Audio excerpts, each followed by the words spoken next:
शहरामध्ये गोवंश तस्करीतल्या 50 आरोपींनी पोलीस आयुक्त कार्यालयामध्ये आपली हजेरी दाखवलेली आहे। महत्त्वपूर्ण अशा या कारवाई अंतर्गत डॅशिंग पोलीस उपायुक्त प्रीतम यावलकर यांनी या कारवाईचा धडाका सुरू केलाय।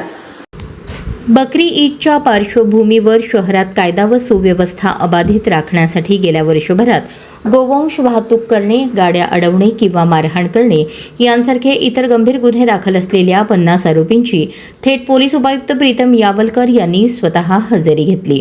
या प्रकारच्या गंभीर गुन्ह्यांची पार्श्वभूमी असलेल्या जवळपास 50 आरोपींना शनिवारी पोलीस उपायुक्त कार्यालयात बोलवण्यात आले होते।